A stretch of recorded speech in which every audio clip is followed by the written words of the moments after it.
नमस्कार, मी भगवंत कुलकर्णी. परखड सत्य यूट्यूब चॅनलमध्ये तुमचं सगळ्यांचं खूप स्वागत आहे. आजचा विषय म्हणजे वृषाली हगवणे यांचा मृत्यू जो झालेला आहे, त्याच्यानंतर जो सामाजिक सगळी सामाजिक समाज ढवळून निघालेला आहे, सगळा समाज ढवळून निघालेला आहे. त्याच्याबद्दलचं मला मी मागेसुद्धा एक व्हिडिओ बनवला होता. त्याच्यामध्ये विशेष अरविंद शिंदेंना मी त्यांचं कौतुक केलं होतं की त्यांनी पुढाकार घेऊन ती आचारसंहिता वगैरे ही सुरुवात केली.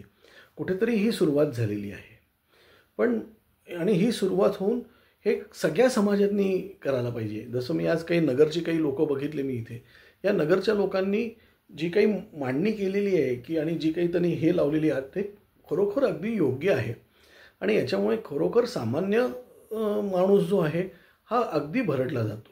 म्हणजे मी जेवढी लग्न अटेंड केलेली आहेत याच्यामधली मराठा किंवा ब्राह्मणेतर समाजाची मी जेवढी लग्न अटेंड केलेली आहेत त्याच्याबद्दल मी तुम्हाला विशेष सांगतो की आज ह्याला जबाबदार कोण आहे, तर ह्याला तुमची इकॉनॉमी जबाबदार आहे. वाढलेल्या जमिनीच्या किमती, आणखीन वाढलेल्या जमिनीच्या किमती आणि राजकारण.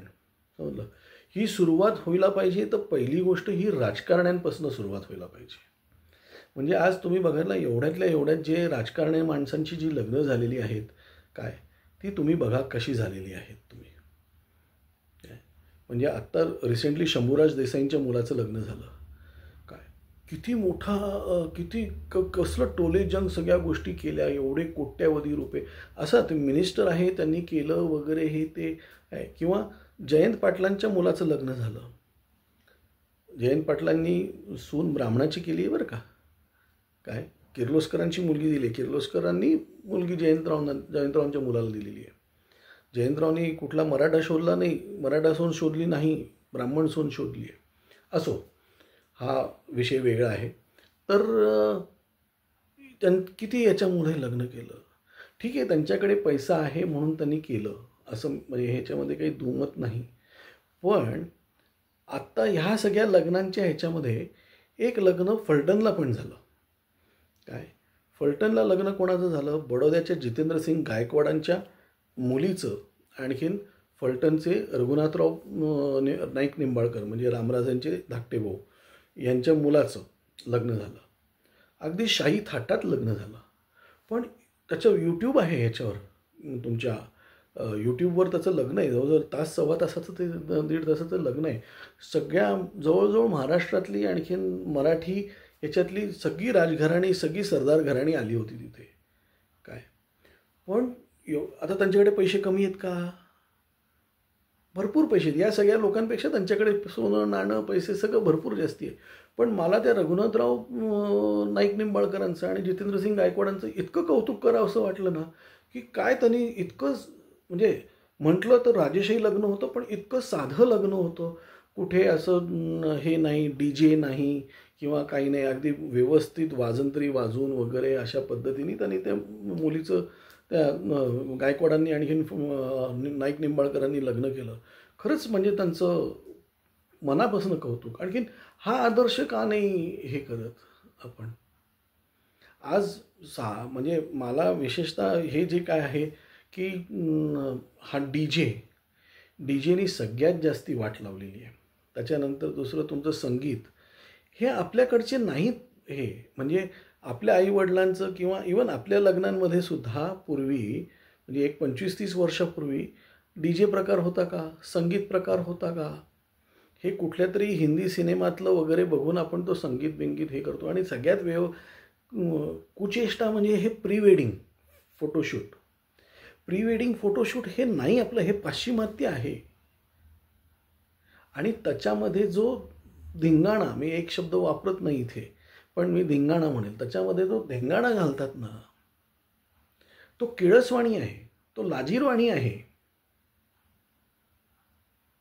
काय तो किळसवाणी आणि लाजीरवाणी आहे. दुसरं म्हणजे एक ह्या समाजात ह्या मराठा किंवा इतर समाजामध्ये तो काय म्हणतात त्याला टिळा किंवा आदल्या दिवशी हळद हा जो काही कार्यक्रम असतो त्याच्यामध्ये दारू आणि नॉनव्हेज इतक्या मोठ्या प्रमाणावर त्याचं हे होतं ना. म्हणजे किती म्हणजे लग्न म्हणजे दारू. वास्तविक आपल्या लग्नांमध्ये दारू वगैरे नाही आहे, त्याला स्थान नाही आहे. कुठल्याही हिंदू धर्माच्या लग्नामध्ये दारूला स्थान नाही आहे. पण ती दारू, आणि दारूमध्ये किती पैसे आणि किती भूषण, की मी इतके पेग मारले किंवा इतके खंबे रिचवले, हे आपली संस्कृती नाही आहे. ठीक आहे, तुम्ही ब्राह्मण म्हणून मला एक, तुम्ही काय म्हणतात त्याला, शिव्या द्याल, शाप द्याल, पीठ मागे म्हणाल, भीक मागे म्हणाल, काही म्हणा तुम्ही, पण नुकसान तुमचं होतं आहे. आज तुम्ही बघा की एवढे मोठे होर्डिंग्स लागतात. कोणतरी गॉगल घातलेला माणूस, तात्या, मामा, बंडू वगैरे, हे जे बॅनर्स लागतात, ह्या बॅनर्स लागणाऱ्यातले 25% लोक ही कुठेतरी खून किंवा एन्काउंटरनी मरतात. 25% लोक ही ॲक्सिडेंटमध्ये मरतात. 25% लोक ही आतमध्ये जातात. काय, आणि उरलेल्या 25%मध्ये 50% हे या पैसा खर्च करून देशोधडीला लागतात, आणि उरलेलेच 50% हे त्यांच्यामध्ये हे आहेत. म्हणजे मला एक पुण्याला वाकड म्हणून भाग आहे, त्या भागामध्ये कलाटे म्हणून एक फॅमिली आहे. माझ्यामध्ये तो माणूस आता नगरसेवक पण होता. त्यांनी म्हणजे मोठे पैशीवाली लोक आहेत ती, माझ्या माहितीप्रमाणे मयूर कलाटे. त्यांनी त्याचं लग्न आळंदीला जाऊन, म्हणजे एक माझ्यामध्ये 10-15-20 वर्षापूर्वी लग्न झालं असेल त्याचं, पण आळंदीला जाऊन त्याचं लग्न केलं. म्हणजे त्याची सासूरवाडी पण मोठी पार्टी आहे, ही पण मोठी पार्टी आहे. पण त्यांचं लग्न असं केलं. ज्या वाकडमधली ही वैष्णवी कसपटे होती, म्हणजे हगवणे नंतरची. पण हे जे हल्ली जो प्रकार चालतो, आणखीन जेवण बुफे ठेवा ना, बुफेमध्ये तुम्ही काय काय ठेवतात. म्हणजे अगदी काही काही ठिकाणी तुम्ही बघितलं, पिठलं भाकरी पण ठेवतात. आपण पिठलं भाकरी कधी खातो? पण नाही, ते काय म्हणतात त्याला, कॉन्टिनेंटल, चायनीज, मराठी, अमुक तमुक, याच्यामध्ये तुम्ही किती नुकसान करतात जेवणाचं. आणि मुख्य म्हणजे जेवण व्यवस्थित, पूर्वी जसं आपण पंगत लावून जेवायचो किंवा हल्ली, पण बुफेमध्ये सुद्धा कसं लोक जेवतात, किती अन्न वाया जातं, त्याच्यामध्ये स्वच्छता किती आहे. म्हणजे मी अगदी काही वर्षांपूर्वी खोपोलीला संगमनेरच्या एका थोराटांच्या कुठल्या तरी लग्नाला गेलो होतो मी. काय, तिथे ती जेवणाची ताटं बघून म्हणजे माणूस जेवणार सुद्धा नाही. ही स्वच्छता म्हणजे, आणि मला हे मराठा समाजाचं कौतुक वाटतं की मराठा समाज म्हणजे हा राजा आहे, हा लीडर आहे, हा पुढारी आहे. काय, पूर्वी राजे होते, आज पुढारी आहेत. तर त्यांनी हे जे काही सुरुवात केलेली आहे याच्याबद्दल मला तर, आणि आदर्श म्हणून त्यांचा बघायला काही हरकत नाही. म्हणजे मी अरविंद शिंदेंना या बाबतीत भेटून त्यांची मुलाखत या बाबतीत घेणार आहे. काय, माझा अजून त्यांच्यापर्यंत ॲक्सेस नाही आहे, पण ॲक्सेस मिळाल्यावर मी 100% त्यांना जाऊन भेटणार आहे. तर हा कुठेतरी दारू, नाचगाणी, आणि हल्ली म्हणजे, आणि हे माझं म्हणणं आहे की नेत्यांपासून सुरुवात करावी. आणि आता तर एक चांगली सुरुवात होऊ शकते. म्हणजे अजितदादांच्या मुलाचं लग्न आहे, ते कसं करतात बघ. हे त्यांनी समजा, आता त्यांना 100-200 लोकांमध्ये चालणार नाही, कारण 100-200 तर, आणि कुठल्याच नॉर्मल मराठा माणसाला 100-200 लोकांमध्ये लग्न करणं शक्य नाही. कारण तुमचं पाहुणे रावळे गोतावळच एवढं असतं ना, की त्या गोतावळ्यामध्ये तुमचे कमीत कमी 1000-2000 लोक असतात, आणि दोन्हीकडचे तेवढी होतातच ते. आणि कोणी गावचा पाटील असतो, तर कोणी सरपंच असतं, तर कोणी तो त्याच्या ह्याच्याप्रमाणे. पण आमदाराच्या मुलाच्या लग्नाला 10,000 होतं, तर माझ्या मुलाच्या लग्नाला 20,000 लोक यायला पाहिजेत असं नाही. म्हणजे शंकरराव मोहिते पाटलांनी विजयसिंह मोहिते पाटलांचं लाख लोक जेवायला घालून केलं, पण ते शंकरराव मोहिते पाटील होते. ते तेवढे मोठे होते, तेवढे पैसे होते त्यांच्याकडे. पण ह्या लेवलवर सुद्धा माझी अशी हे आहे की व्यवस्थित मांडणी करून तुम्ही हे करा. म्हणजे कधीतरी ते, म्हणजे ह्या लग्नांना जेवायला जायचं, म्हणजे मी नॉर्मली जेवतच नाही, पण जेवायला जायचं म्हटल्यावर थोडंसं अंगावर काटा येतो की, आणि सगळे पैसेवाले असतात, पण कशा पद्धतीत जेवतो आपण, ही, आणि अन्नाचा नाश होऊ देऊ नका. अन्नाचं म्हणजे माझं इवन हे जेव्हा शेतकरी आंदोलनं वगैरे होतात तेव्हा तुम्ही टोमॅटो टाकतात, दूध ओततात, कांदे टाकतात, लोकांना खायला मिळत नाही. हे तुम्ही त्यापेक्षा एखाद्या अनाथ आश्रमला जाऊन द्या ना. म्हणजे मला राजू शेट्टींचं ते दूध बीध ओततात ना, आता ते गोकुळवाले 58 रुपये दूध देतात आणि राजू शेट्टींची पण डेअरी ते 56 रुपये देतात. मग दे ना तू. लोकांना शहाणपणा शिकवाय तुम्ही द्या ना 60 रुपये. असो, तो वेगळा विषय. पण ह्या लग्नाच्या ह्याच्यामध्ये तुमचं हळदीच्या वेळेसची दारू, त्याच्यानंतर ते नाच गाणी, विशेषतः दारू आणि तो DJ बंद. आणि या सगळ्याला आणखीन एक हे आहे म्हणजे की ह्याला कारणीभूत आहे म्हणजे टी व्ही तुमचा.